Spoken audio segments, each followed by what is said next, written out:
పంచాయతీ పరిధిలో త్రాగునీటి ఎద్దడి లేకుండా అన్ని చర్యలు తీసుకుంటామని టీడీపీ మండల కన్వీనర్ రామమోహన్ రెడ్డి తెలిపారు.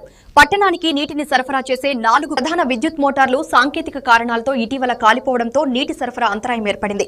ఈ సమస్యపై నియోజకవర్గ టీడీపీ ఇన్ఛార్జ్ బీటెక్ రవి తక్షణమే స్పందించి మరమ్మతులు చేపట్టాలని ఆదేశించారు. దీంతో మండల కన్వీనర్ రామమోహన్ రెడ్డి, పార్టీ నాయకుడు మొండోడు గౌస్ ప్రత్యేక చొరవ తీసుకుని పాపాగ్ని నదిలో 2 మోటార్లు, సాయిబాబా గుడి వద్ద 1, చింతలమదుగుపల్లి వద్ద మరో మోటార్, మొత్తం 4 మోటార్లను సొంత ఖర్చులతో మరమ్మతు చేయించారు. ఈ మోటార్లు పునరుద్ధరించడంతో నీటి సరఫరా మళ్లీ ప్రారంభమైంది. వేసవిలో ప్రజలు నీటి కోసం ఇబ్బంది పడకూడదన్నదే తమ లక్ష్యమని రామమోహన్ రెడ్డి తెలిపారు.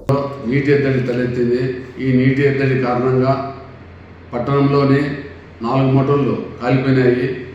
ఈ 4 మోటార్లు కాకుండా శ్రీరామ్ నగర్కు ఈరోజు 2 ట్యాంకర్లు నీళ్లు తొలేదానికి కూడా బీటెక్ రవి గారి ఆదేశంతో 2 నీళ్ళ ట్యాంకర్లు కూడా పెట్టాము. అలాగే ఈ మోటార్లు కూడా బీటెక్ రవి గారి ఆదేశంతో వైరింగ్ చుట్టించి ఆ మోటార్లను ఇప్పుడు మెకానికల్ దిద్దుతున్నారు.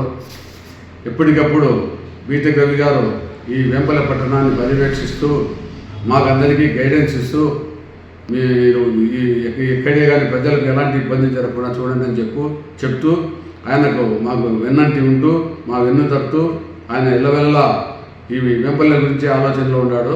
కాబట్టి పట్టణ ప్రజలు కూడా మేము చెప్పేది ఏమంటే ఎక్కడ ఎవరు ఏం భయపడద్దు. ఎక్కడైనా వాటర్ ప్రాబ్లం ఉన్నా కానీ ట్యాంకర్లతో నీళ్లు తోలే పరిస్థితుల్లో మేము ఉన్నాము. కాబట్టి ప్రజలు కూడా మా నాయకులను సంప్రదించి ఎక్కడైనా ఏదైనా అవసరం ఉన్నా కూడా మేము నీళ్లు తోలేదానికి కూడా సిద్ధము. ఇదంతా కూడా మా బీటెక్ రవి ఆదేశానుసారం జరుగుతుంది.